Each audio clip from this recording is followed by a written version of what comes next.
Saudara tahu bahwa Allah itu mempunyai rencana yang indah di dalam kehidupan Elimelech dan Naomi. Tetapi Elimelech tidak dapat mengerti akan kehendak daripada Tuhan. Karena jalur daripada Tuhan Yesus itu adalah jalur raja-raja. Betul enggak? Maka dari itu Elimelech dari Bethlehem, Yehuda, dan Efrata. Allah mempunyai rencana di dalam jalur Elimelech bahwa akan dipakai sebagai jalur untuk melahirkan juru selamat Yesus Kristus. Tetapi Elimelech tidak mengerti dan tidak kuat untuk menanggung rencana Allah. Elimelech diberkati Tuhan luar biasa. Karena dia dari Bethlehem, Yehuda, pindah ke Moab. Karena di Bethlehem ada apa? Kelaparan. Saudara tahu. Kira-kira kalau orang yang takut kelaparan itu orang kaya atau orang miskin? Hah? Orang kaya. Orang kaya takut kelaparan. Sebab apa? Paling susah untuk puasa. Kalau orang miskin, kalau perkara disuruh, wah ayat firman Tuhan, puasa, doa, biasa. Karena sudah biasa tidak makan. Kalau bilang puasa, dia bilang puasa, puji Tuhan, biasa. Tapi kalau orang kaya suruh puasa, bilang apa? Aduh susah Pak Yusa. Kenapa? Belum pernah rasa lapar. Lapar sedikit saja sudah bingung. Apalagi puasa sehari suntuh tidak makan dan minum. Susah. Nah, saudara perhatikan, kita pada malam hari ini kita belajar. Di dalam kehidupan dunia masa sekarang di Indonesia maupun di Amerika, sekarang adalah kelaparan. Kelaparan bukan kelaparan makanan, tetapi di dalam dunia perdagangan, di dalam kesulitan dan kesukiran. Cari untung susah luar biasa. Saudara tahu. Tetapi kerap kali di dalam menghadapi masa kelaparan ini, masa yang sulit dan sukar ini, kita kerap kali seperti Elimelech, lari ke tempat yang penuh dengan kelimpahan. Cari uang yang gampang. Apa? Judi. Porkas. Iya toh? Supaya apa? Cepat untung, kelimpahan. Tapi saudara perhatikan firman Tuhan sudah menyatakan kepada kita. Di dalam keadaan engkau di daerah yang lapar. Engkau lari ke tempat yang berkelimpahan. Tidak malah kamu berkelimpahan. Tapi malah mati. Maka dari itu kita orang Kristen saudara. Harus belajar akan firman daripada Tuhan. Kalau engkau mau menikmati hidup berkelimpahan dengan Allah. Di dalam masa kelaparan sekalipun tidak perlu takut. Karena firman Tuhan berkata, kalau penyakit sampar datang 10.000 rebah di sebelah kananmu. 1.000 di sebelah kananmu. 10.000 di sebelah kirimu. Tidak akan menimpa engkau. Saya yakin enggak? Percaya enggak? Tapi kalau enggak buktiin bagaimana? Saudara kerap kali kalau dengar kesaksian saya, saudara bilang apa? Paling-paling. Begitu dah.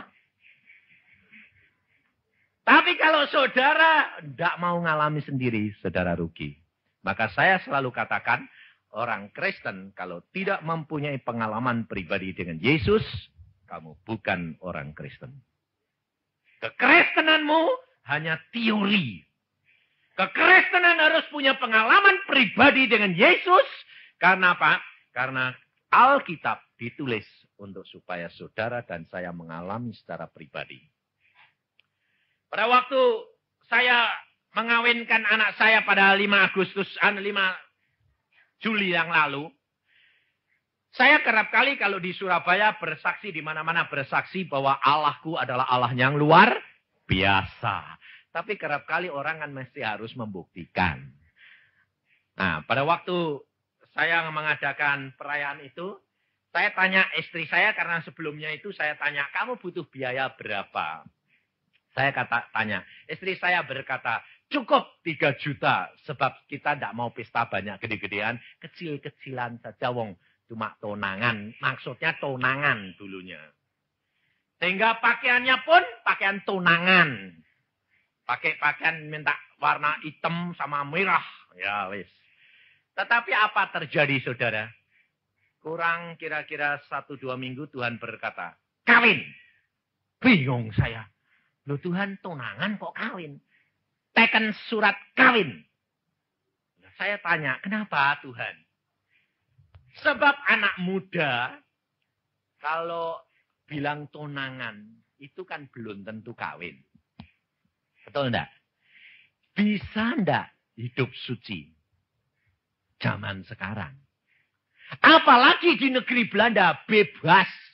Mau kumpul kebo boleh. Maka dari itu pada waktu itu Tuhan mengatakan, teken surat kawin, nikahkan. Waduh, lah masih sekolah kok Tuhan. Sebab kalau tidak, dia tidak akan hidup dalam hidup kesucian daripada Allah. Sekolahnya akan terganggu. Waduh, oke deh. Lalu berubah semua pikiran. Lalu kita mau ngundang orang berapa Tuhan? 1.000. Lalu ganti saya tanya sama istri saya. Kamu ngundang berapa? Kalau saudara tahu, nyetak undangan itu 200. Karena pikir istri saya, sekali ini 200 cukup, wong kecil-kecilan, 3 juta cukup. Gak cukup. Istri saya bilang, ini gak bisa sekarang. Tambah, sampai 4 kali cetak. Akhirnya ngundang orang 1.000, yang datang 1.500 sampai 2.000. Bingung enggak kamu? Dan kita pesen makanan cuma 1.000. Saya lihat, wah orang kayak begini banyaknya. Karena pada waktu pesta itu suasananya, anak saya berkata, Pak, saya mau pesta ini suasana kehadiran Allah. Dan bukan pesta biasa. Kenapa saya berkata? Tanpa kehadiran Tuhanku Yesus yang meneguhkan, ini semuanya kosong dan sia-sia. Dan kami berdoa, kami minta Papa juga berdoa, supaya Yesus Tuhan kita sendiri yang hadir dan memberkati aku. Dan saudara tahu, suasananya suasana KKR. Jadi yang datang itu banyak. Ayah saya lihat gitu, perutnya sakit. Kenapa perutnya sakit? Karena bukan karena seneng, karena apa? Ini nanti makanannya ndak cukup. Malu. Jadi orang tua biasa toh, takut, malu. Orang kalau takut, perutnya sakit. Bukan sakit kena bakteri, sakit karena saraf. Takut. Saya tanya, Pak, kenapa kok diem saja? Perutku sakit. Kenapa sakit? Kamu lihat orang segini banyaknya? Iya, bingung saya. Nanti makanannya bagaimana? Saya berkata, saya tahu. Tetapi Allah sudah berkata, Allah tidak pernah mempermalukan hambanya. Dan apa terjadi? Saya katakan, saudara, biarpun saudara datang banyak, saudara tidak usah takut, makanan akan habis. Sampai engkau makan selesai dan makanan itu tidak akan habis. Karena apa? Karena 5 ketul roti menjadi 5.000. Allah sanggup lakukan segala perkara. Dan terjadi sungguh saudara. Luar biasa. Allah mengadakan luar biasa. Dan pada waktu biaya itu saya tanya, biayanya berapa? Wah habis duitnya dan 4 juta sudah habis. Lah terus, wah, kurang seminggu, kurang 3 hari, anak saya bilang, mah, yureknya bagaimana? Nggak ganti. Loh. Kurang 3 hari kok minta ganti. Lalu saya bilang, ganti apa? Loh lah, wong kawin kok pakai yurek hitam ya, lucu toh Pak. Waduh, mateng ini.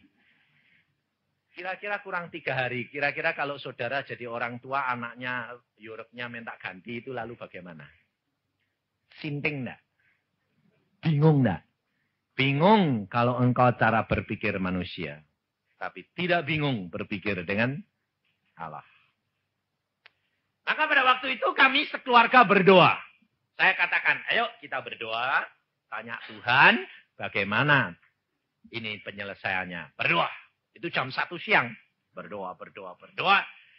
Setelah selesai berdoa, saya tanya, siapa di antara kamu yang mendapat pernyataan daripada Tuhan? Lalu anak perempuan saya berkata, saya. Apa pernyataan Tuhan? Tuhan mengatakan, nak, jangan takut dan khawatir. Aku sudah sediakan pakaianmu yang terindah. Lalu ganti saya yang tanya, di mana? Mana ada pakaian yang pas kamu, setelan kamu, tinggi kamu. Cuma sekarang ini sudah dibuat. Siapa yang tahu? Tapi Tuhan sudah berkata, Papa, Tuhan Allah sudah menyediakan Bapakku. Dan kita cari. Gini saja, Pak. Kita pergi ke tukang yang bikin rok kemanten. Kalau kita ada, itu bagian saya. Kalau tidak, saya konsekuen. Pakai Europe tunangan. Tidak apa-apa. Oke. Lalu kita pergi. Kita pergi ke satu tempat, tidak ada. Tempat yang kedua, dia demikian masuk. Dia berkata, itu rokku. Bayangin, saudara. Rok itu baru, dipajang baru. Lah kan kita belum tahu kalau itu pesanan orang. Lalu dia bilang, itu rokku. Saya bilang, ya coba dulu Tony. Iya, amin. Lalu dia tanya, itu rok siapa? Yang buat bilang apa? Belum ada yang punya. Loh, lah kok Anda bisa buat? Tidak tahu. 2 minggu yang lalu saya kepengen membuat model yang paling baru. Dan ini. Dan belum ada yang pesen. Dan waktu dipas sama anak saya. Ukurannya, besarnya, tingginya, semua ukuran dia. Sampai orangnya bilang, kok persis seperti dia yang pesen. Tidak diubah apa-apa. Tinggal bikin topinya. Dia bilang luar biasa. Lalu istri saya tanya, berapa? Sewanya 1 kali pakai 225.000. Hah?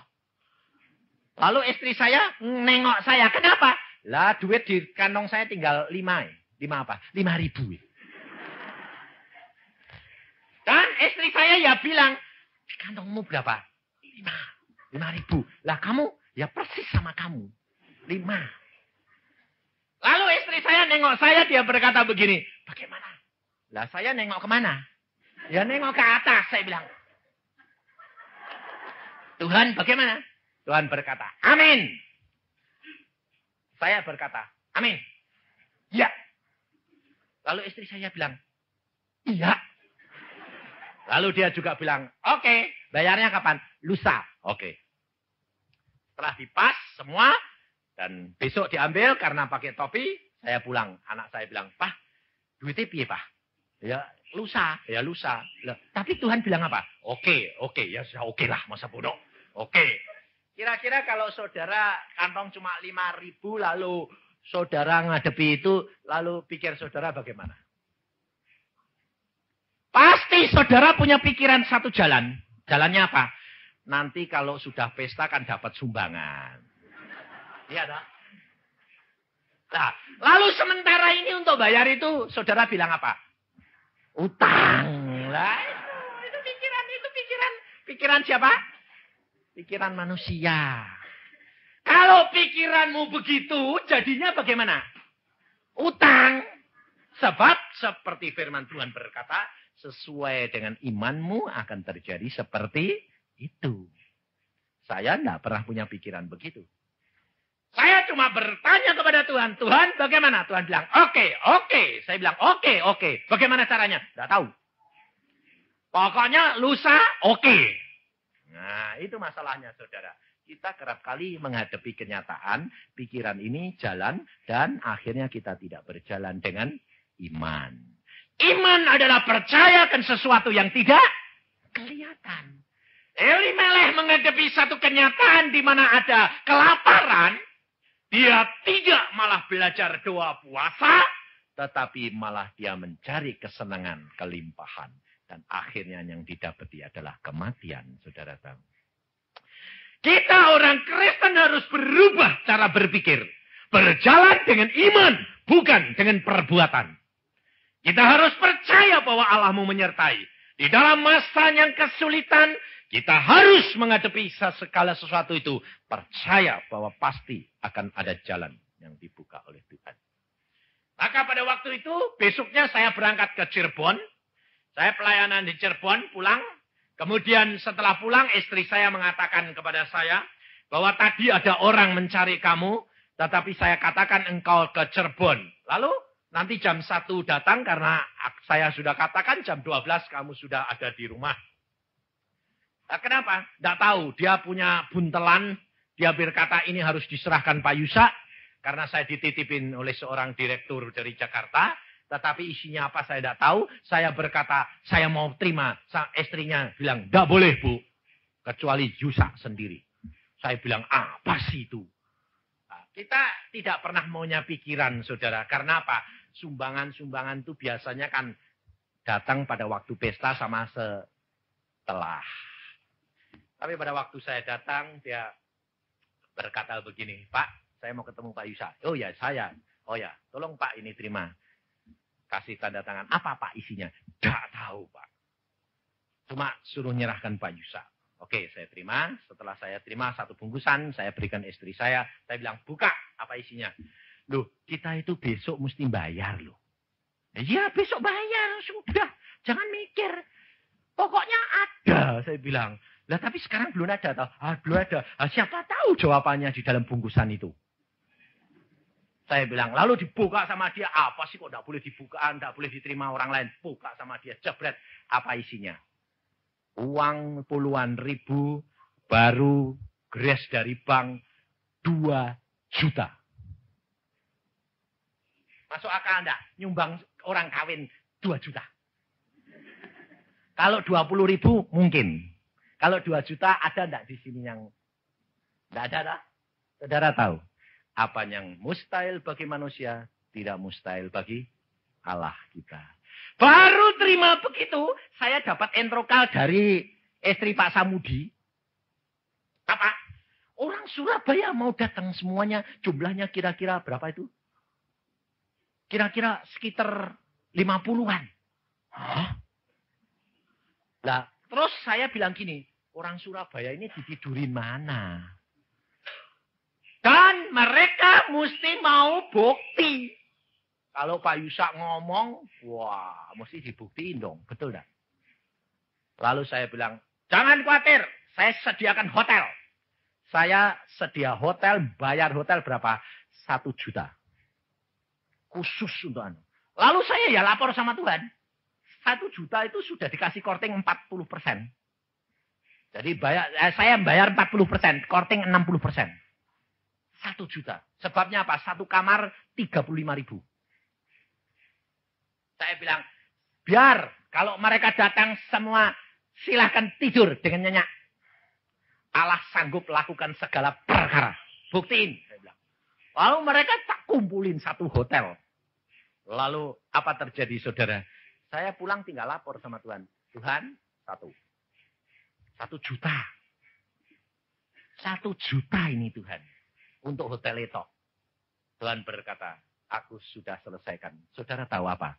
Besok itu ada orang ngasih selembar cek. 1 juta belakangnya ditulis. Khusus untuk bayar hotel. Masuk akal enggak? Enggak. Kalau saya saksikan saudara paling...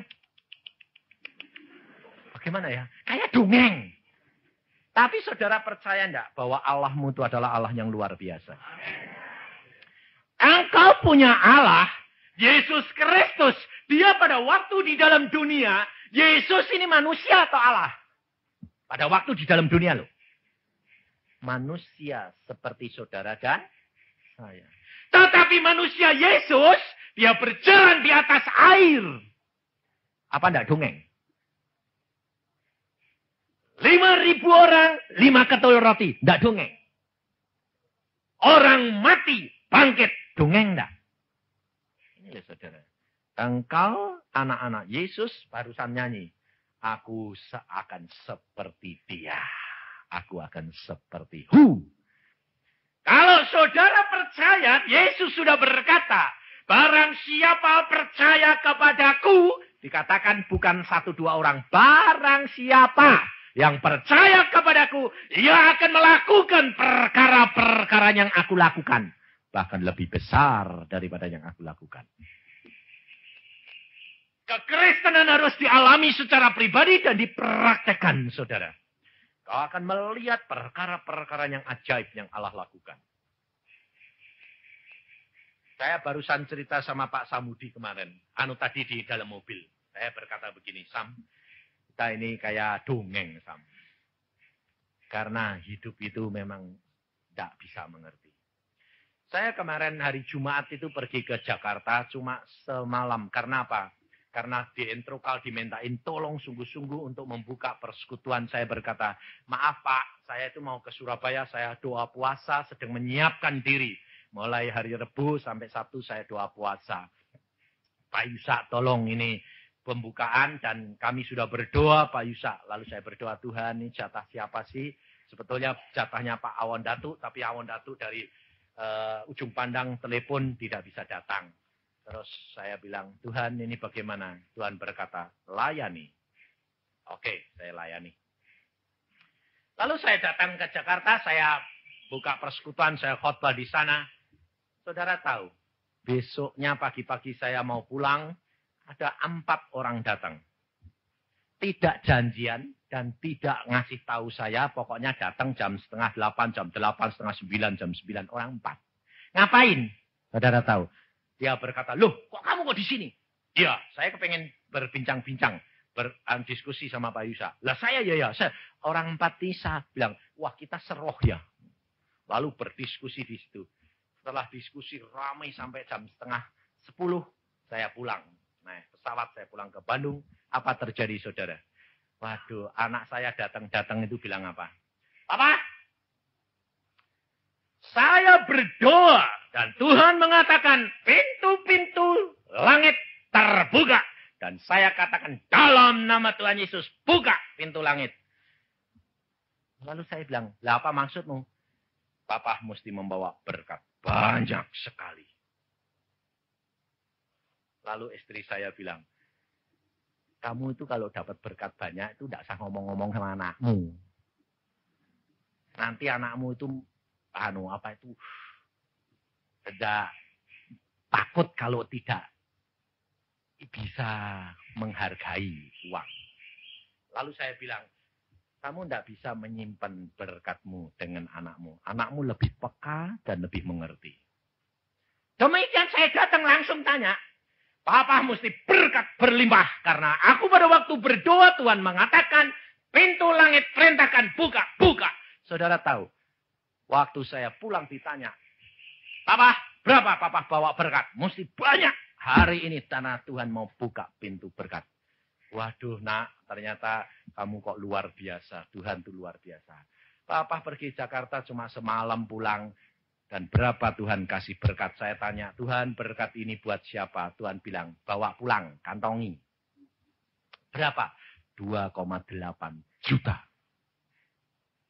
Masuk akal enggak? Hah?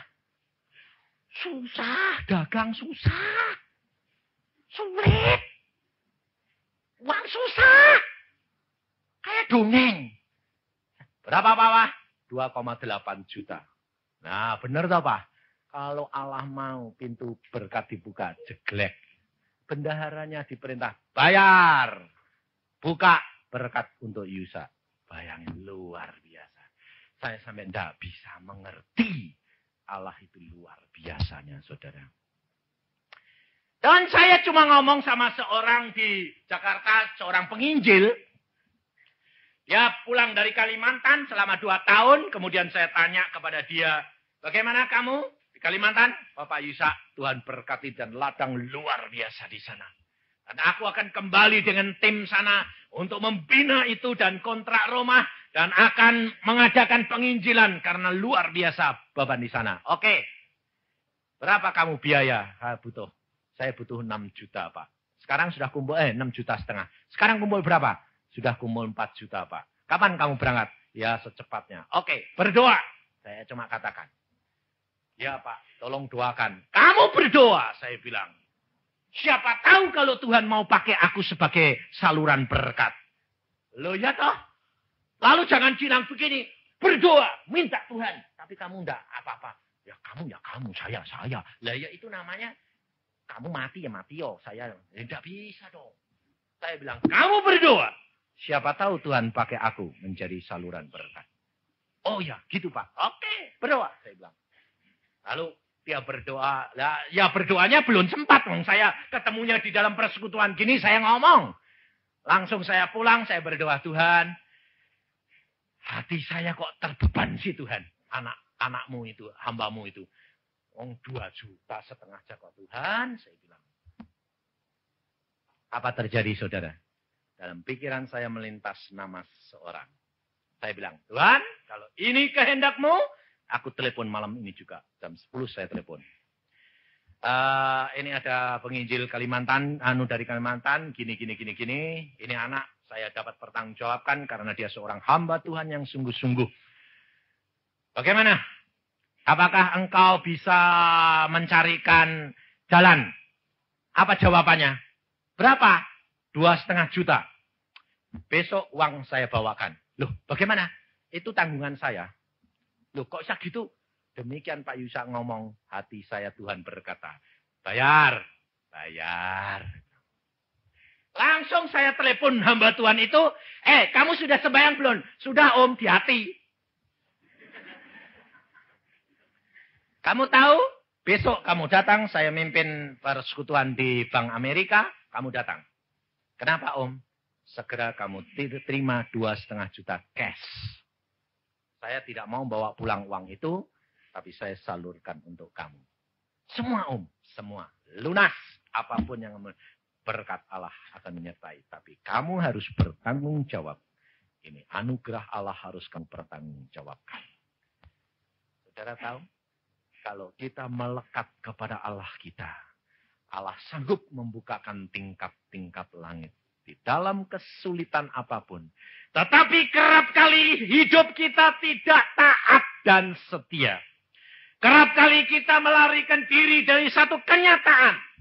Di dalam keadaan yang penuh dengan kelaparan, penuh dengan kesukaran, penuh dengan kekurangan, engkau melarikan diri dan mencari jalan yang paling gampang. Tapi Yesus mengajar kepada kita di dalam firman-Nya, engkau jangan lari. Allah punya rencana di dalam kehidupan kita. Allah punya jalur yang khusus di dalam tiap. Tapi kita harus percaya dan tahu bahwa Allah kita adalah sanggup lakukan segala perkara dan merencanakan yang terbaik di dalam kehidupan kita. Sementara ini mungkin saudara sedang diproses. Mungkin saudara sedang diuji. Mungkin saudara sedang dicobai oleh si kuasa gelap. Tapi jangan takut dan khawatir. Engkau harus punya visi dan berjalan dengan iman bahwa Allahmu sanggup lakukan segala perkara. Hanya berhenti di tempat itu. Sebetulnya jalur Elimelech ini jatuh kepada Mahlon dan Kilion, anaknya laki-laki. Tetapi anak laki-lakinya pun takut menghadapi kenyataan.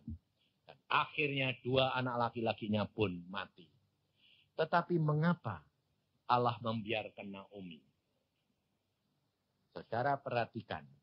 Kita kerap kali ibu-ibu di sini, kalau ayahnya, suaminya, tidak dapat dipakai oleh Allah menjadi jalur rencana Allah di dalam kehidupan keluarga kita, Allah akan alihkan tanggung jawab kepada istri.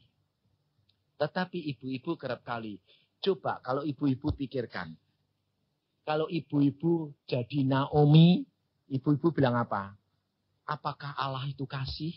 Suami mati, anak 2 mati. Apakah Allah kasih? Masih bisa mengucap syukur? Kalau Allahmu itu mengasihi engkau. Kita kerap kali hanya berpandangan sejauh apa yang kita hadapi masa ini. Kita harus berpikir pikirannya Allah. Bukan berpikir pikiran kita sendiri. Orang yang beriman harus punya pikiran-pikirannya Allah. Pikirannya Yesus Kristus. Punya perasaan. Perasaannya Yesus. Apa yang dikatakan oleh Naomi di dalam ayat yang ke-20 atau 19 mulai. Dan berjalanlah keduanya sampai mereka tiba di Bethlehem. Ketika mereka masuk ke Bethlehem, gemparlah seluruh kota itu karena mereka. Dan perempuan-perempuan berkata, Naomikah itu? Tetapi ia berkata kepada mereka, janganlah sebutkan aku Naomi, sebutkanlah aku Mara, sebab yang Maha Kuasa telah melakukan banyak yang baik kepadaku. Dengan tangan yang penuh aku pergi, tetapi dengan tangan yang kosong Tuhan memulangkan aku. Mengapakah kamu menyebutkan aku Naomi? Karena Tuhan telah naik saksi menentang aku. Dan yang Maha Kuasa telah mendatangkan malapetaka kepadaku. Khusus cerita Naomi ini ditulis untuk saudara dan saya. Supaya apa? Supaya kita belajar berpikir pikirannya Allah. Naomi dia menyesali. Pada waktu perempuan-perempuan berkata, Naomikah itu? Dia berkata, jangan undang aku, panggil aku Naomi. Panggil aku Mara, karena Allah telah membuat aku sedemikian sengsaranya. Suaminya meninggal, anak laki-lakinya meninggal. Apa kata Naomi? Lebih baik kalau dia meninggal sekali, betul enggak? Ibu-ibu kerap kali begitu enggak? Saya, sudahlah, tinggal aku ditinggali mantu lagi. Kalau ditinggali anak masih lumayan. Ditinggali mantu. Siapa di antara saudara yang mertua sama mantu pernah cocok? Hah? 90% tidak cocok. Betul gak? Hah? Ayo, jujur. Kamu berani ngomong? Mamahku baik kok. Lalu mamahnya bilang, mantuku baik. Baik mungkin di depanmu, di belakang ngomel. Kalau di depan sih, ya mah ya, tapi sama pembantu, celek.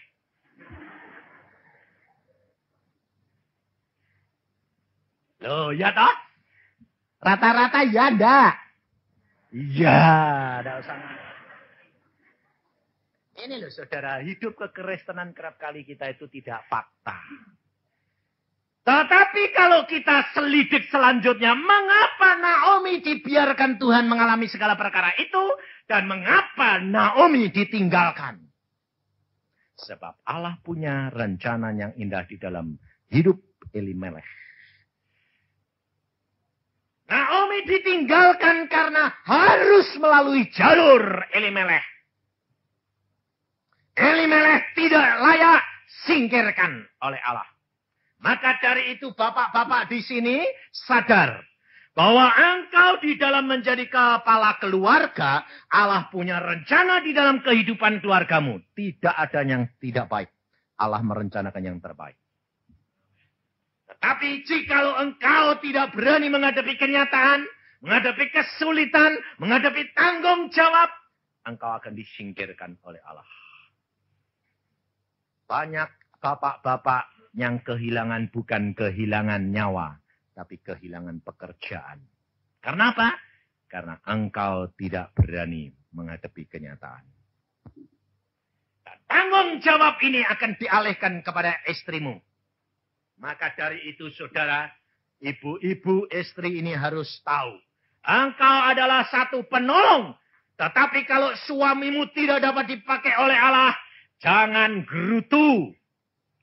Allah punya jalur tetap rencananya berjalan di dalam keluargamu dan ibu-ibu yang bertanggung jawab. Tak usah takut kalau engkau menantikan akan Allahmu, Allah akan nyatakan kuasanya di dalam engkau. Naomi pulang. Dan karena apa dia pulang? Karena sudah tidak ada suami dan anak-anak. Tidak ada yang diharapkan lagi. Tidak ada yang bertanggung jawab lagi. Dia harus pulang. Karena memang rencana Allah harus kembali menghadapi kenyataan. Dan sampai di rumah, di Bethlehem, dia tidak mempunyai apa-apa. Hanya bekas-bekas tanah yang belum digarap. Tetapi Allah punya rencana melalui Naomi. Karena Naomi yang dikenal oleh family-familinya. Kalau Ruth yang pulang, siapa yang kenal?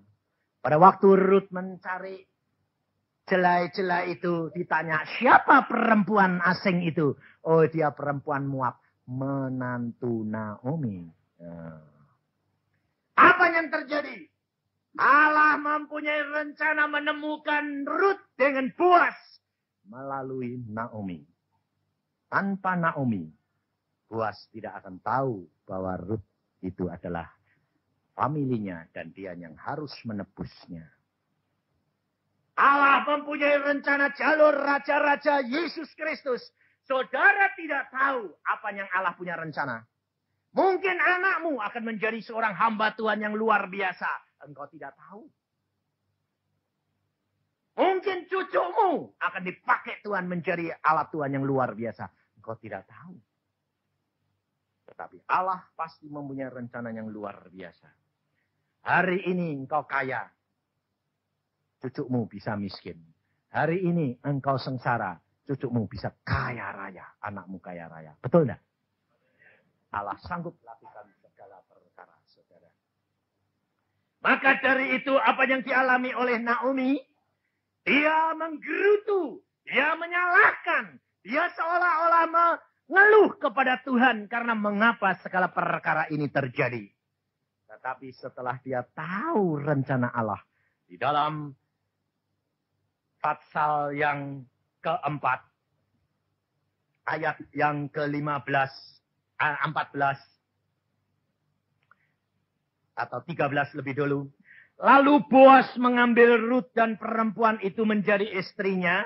Dan dihampirinya lah dia, maka atas karunia Tuhan, perempuan itu mengandung lalu melahirkan seorang anak laki-laki. Sebab itu perempuan-perempuan berkata kepada Naomi. Perhatikan. Perempuan-perempuan itu berkata kepada siapa? Naomi, bukan kepada Ruth. Terpujilah Tuhan yang telah rela menolong engkau pada hari ini. Dengan seorang penebus, termasyurlah kiranya nama anak itu di Israel. Dan dialah yang akan menyegarkan jiwamu. Dan memelihara engkau pada waktu rambutmu telah putih. Sebab menantumu yang mengasihi engkau telah melahirkannya. Perempuan yang lebih berharga bagimu dari 7 anak laki-laki. Naomi mengambil anak itu serta meletakkannya pada pangkuannya. Dan dialah yang mengasuhnya. Dan tetangga-tetangga perempuan memberi nama kepada anak itu katanya. Pada Naomi. Perhatikan. Bukan pada Ruth. Pada Naomi telah lahir seorang anak laki-laki. Lalu mereka menyebutkan namanya Obed. Dialah ayah Isai, ayah Daud. Bayangin, saudara. Setelah Naomi tahu bahwa dia punya rencana, Allah punya rencana di dalam kehidupan dia. Dia mempunyai cucu seorang anak laki-laki.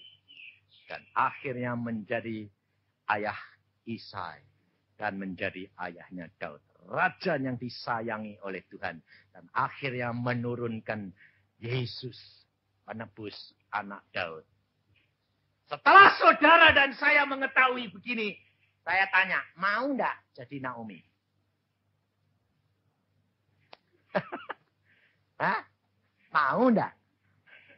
Hah? Mau? Enggak ngeluh? Saudara tahu kita harus belajar firman Tuhan. Karena firman Tuhan berkata begini, apa gunanya engkau berteriak kepadaku, kata Tuhan Yesus.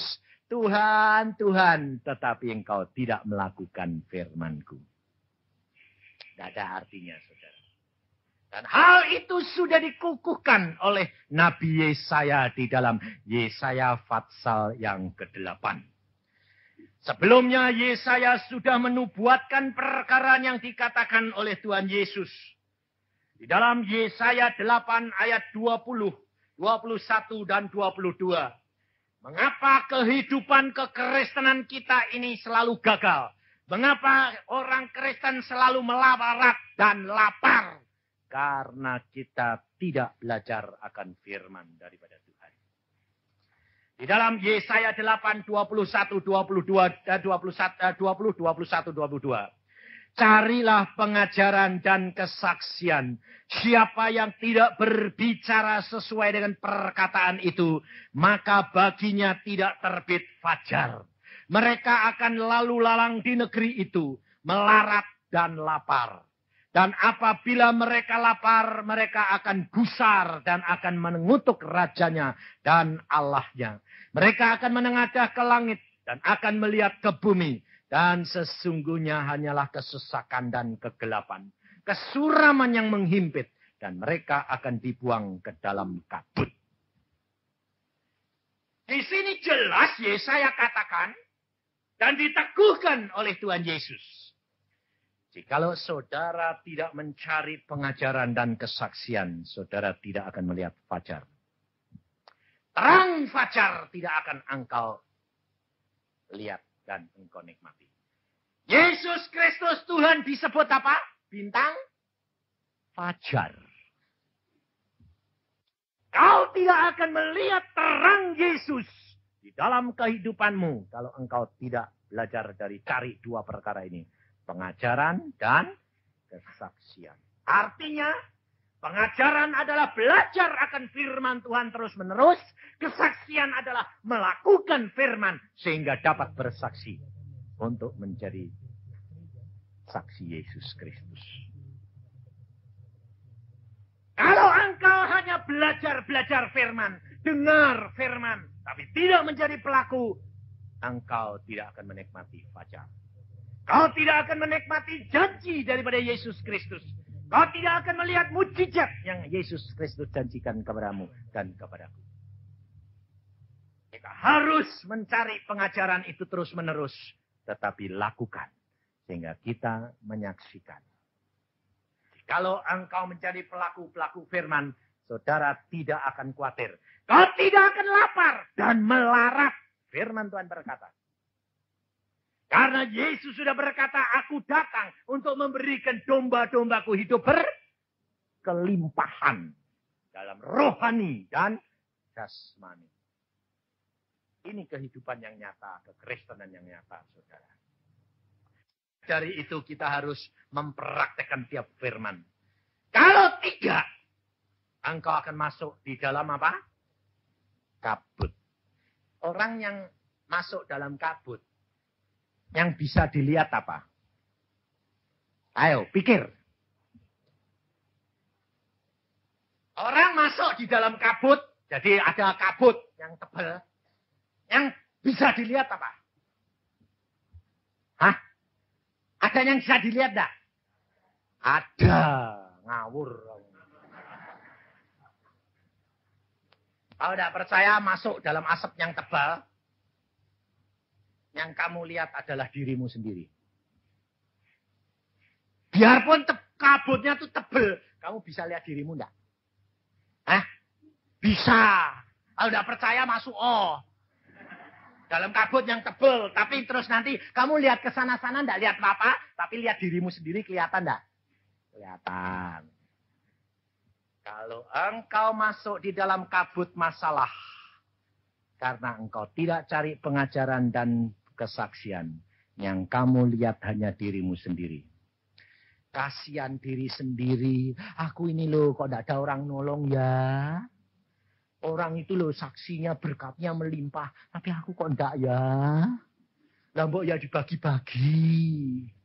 Yang dilihat itu dirinya sendiri. Dan kasihan diri sendiri. Yang paling baik dirinya sendiri. Nah, saudara ini kerap kali lihat dirimu sendiri atau lihat orang lain? Hah? Pantesan kalau susah masuk di dalam kabut, teriak-teriak sembahyang terus. Tapi kalau sudah diberkati banyak, seperti Elimelech, lupa. Cari apa? Kesenangan. Ada kelaparan, lari. malah mati. Hidup kekristenan harus mempraktekkan akan firman ini. Kalau saudara masuk di dalam kabut, kalau saudara menengadah ke langit maupun ke bumi, engkau melihat kesesakan, hati-hati. Berarti engkau di dalam jalur yang tidak benar. Sebab kalau jalurmu benar, engkau tidak akan kehilangan arah. Kau tetap di dalam jalan Tuhan. Di dalam jalan Tuhan tidak bakal ada kabut. Sebab Allah tidak akan mengizinkan segala kuasa gelap itu mengganggu engkau. Tetapi kalau kamu keluar dari jalur, apa yang terjadi? Kau masuk di dalam kabut. Baru-baru ini istri saya turut ke Bali. Saya menginjil, baru pulang dari hari Senin yang lalu saya pulang dari Pulau Bali. Di sana 10 hari. Istri saya ikut. Dia tanya begini, aku ikut enggak ya? Saya bilang, kalau kamu mau ikut boleh. Cuma 10 hari, tidak apa-apa. Kalau ke Surabaya 3 minggu, kamu enggak mau ikut. Kalau ini 10 hari mau ikut, boleh. Apa terjadi? Sebelum berangkat, kepalanya setengah ini sakit luar biasa. Lalu saya tangking, sembuh, hilang. Terus dia bilang, ikut. Ya, ikut. Apa terjadi saudara? Sampai di Bali 1 malam. Langsung kena herpes di sini. Keluar, timbul, benjol. Dalam waktu 2 hari, keluar cairannya. Sakitnya luar biasa. Saya berdoa, Tuhan, kenapa istriku ini tidak mau jawab Tuhan? Sembahyang tidak mau jawab Tuhan. Waduh, sampai bingung saya. Saya bilang, Tuhan, kenapa engkau tidak mau jawab? Ampuni istriku dong, Tuhan. Lalu saya bilang istri saya, kenapa Tuhan tidak jawab ya? Saya berdoa untuk orang lain dijawab, untuk kamu kok tidak dijawab? Dan apa terjadi, saudara? Saking sakitnya karena tidur seranjang sama saya, ranjangnya dari ranjang per. Jadi kalau saya goyang kan dia goyang. Lalu sayang saya goyang sedikit, dia bilang, Yang, jangan goyang sih sayang, sakit. Aduh.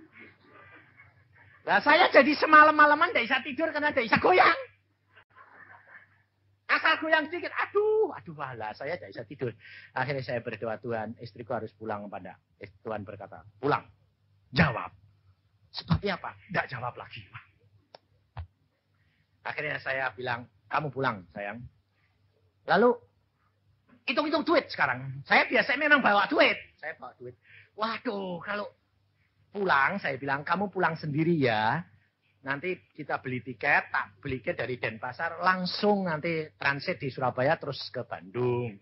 Dia bilang apa? Enggak mau, kamu mesti antar saya sampai Surabaya. Kalau sudah sampai Surabaya, sampai Bandung, nanti anak tinggal jemput, itu tidak apa-apa. Tapi di Surabaya transit, aku tidak mau, kamu mesti antar saya. Oke deh, saya bilang. Sebab biasa, kalau sakit kan malah manja. Saya toh, istri-istri ya gitu toh. Biasa. Lalu saya bilang, oke, gini loh Yang. Saya bilang, saya manggil dia tuh sayang. Gini loh Yang, saya soalnya duitnya ini tak hitung-hitung kok pas buat 1 tiket.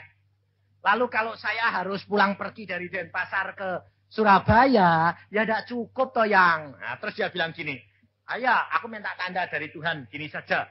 Tuhan, kalau aku harus pulang, besok engkau berikan persembahan untuk ongkos suamiku antar aku. Padahal di Bali itu biasanya nggak ada yang ngasih saya sendiri. Karena apa? Sama panitia itu dikumpulin sampai akhir. Pokoknya semua persembahan dikumpulin sampai akhir. Baru nanti dipotong ongkos, dipotong apa. Lalu didoakan, baru dipersembahkan buat saya. Nah, saya ditanya sama istri saya, kalau di Bali bagaimana? Bali ini lain, modelnya antik. Dikumpulin dulu gitu loh. Jadi nanti kalau pulang baru dikasih persembahan, kalau enggak ya enggak. Kalau gitu gampang, dia bilang. Aku minta tanda dari Tuhan. Tuhan berikan aku tanda. Aku bilang, oke. Relax saja, lalu saya khotbah, habis khotbah. Aneh. ada satu persekutuan langsung nemuin saya. Ini Pak, persembahan kami buat Bapak. Bayangin, lucu enggak? Sampai saya bilang, loh biasanya kan dikumpulkan sama bendaharanya. Biarin, saya mau ngasih Pak Yusa kok. Aneh enggak? Lalu saya buka, 200.000. Pas, saya bilang. Cocok, cukup, saya bilang. Lalu saya bilang sama istri saya, pulang besok. Langsung saya antar sampai Surabaya, terus dia berangkat ke Bandung, dijemput anak, saya pulang. Lalu apa terjadi, saudara? Sampai di rumah, baru dia berdoa dengan anak saya, dengan adik saya, ayah saya. Tuhan bicara langsung. Apa yang terjadi kepadamu? Aku sudah bicara kepadamu 2 kali. Wah, ngaku istri saya. Nah, engkau sedang dalam keadaan lemah. Di Pulau Bali itu banyak serangan kuasa gelap. Dan suamimu sedang berperang. Bukan main-main. Dan akhirnya anak saya diberi penglihatan. Patung-patung itu diguna-guna. Istri saya kena. Lalu Tuhan berkata, apa yang aku katakan? Engkau lemah.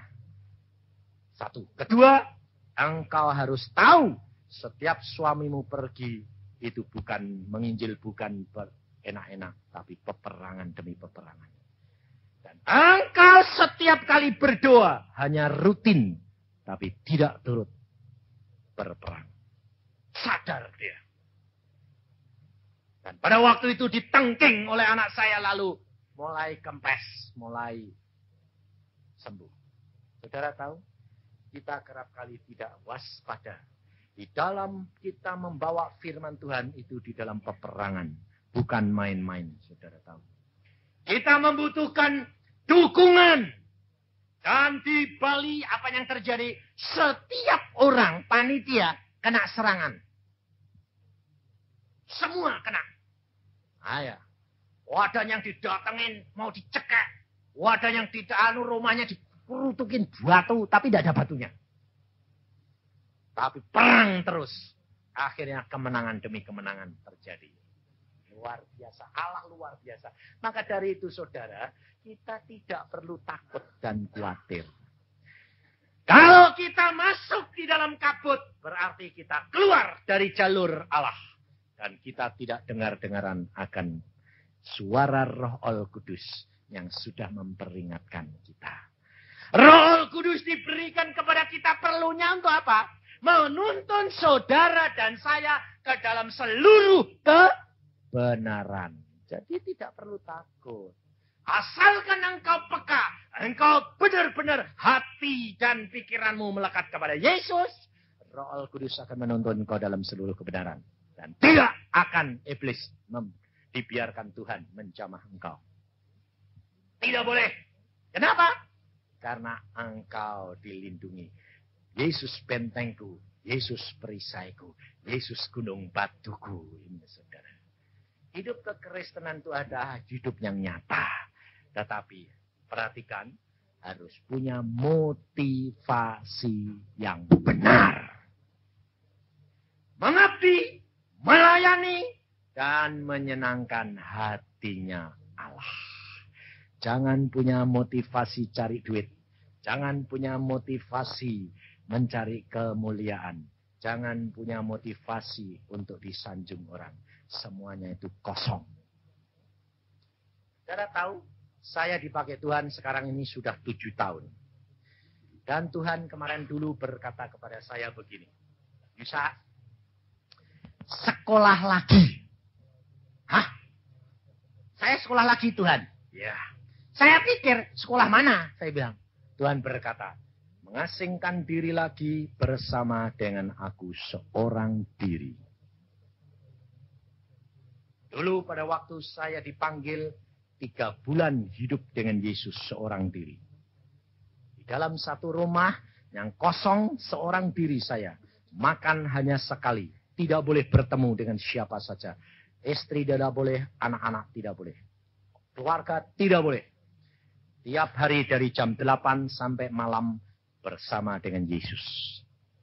Diajari sendiri. Kalau saya pikir-pikir, tak kuat sekarang. Tapi, disuruh lagi. Sudah 7 tahun, Yusa. Sekarang sekolah lagi. Aku mau kau naik ke tingkat yang lebih tinggi. Bayangin, saudara. Jadi saya berkata, kapan Tuhan mau menyelesaikan? Tahun depan Januari mulai. Oke. Saya akan jalankan Tuhan. Saudara tahu? Pantesan saya diminta untuk Jakarta Februari tidak bisa. Januari untuk Jawa Tengah. Tuhan bilang, tidak. Apa maksudmu? Ternyata suruh diam diri bersama dengan dia. Dan kalau diam diri, itu benar-benar sendiri. Tapi kalau saudara pikirnya diam diri di rumah ya cuma ngobrol sama sana. Enggak, itu enggak diam diri. Nah, istri saya berkata begini. Saya minta kalau boleh di rumah. Kamu masuk kamar, kunci. Tidak usah keluar-keluar. Tidak apa-apa. Tapi kan saya ya turut seneng mong kamu di rumah. Saya berkata, kalau Tuhan boleh, saya di rumah.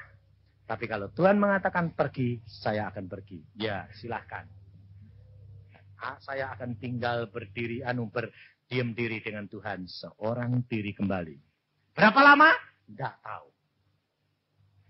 Lalu ada yang tanya, lah kalau gitu nanti biaya rumah tangganya bagaimana Pak Yusa? Anakmu yang di negeri Belanda bagaimana? Allah tidak pernah meninggalkan. Allah menyuruh, Allah membiayai. Dia bertanggung jawab. Tak usah takut hari esok ada kesusahannya sendiri. Bapakmu memelihara, engkau tidak perlu takut akan hari esok.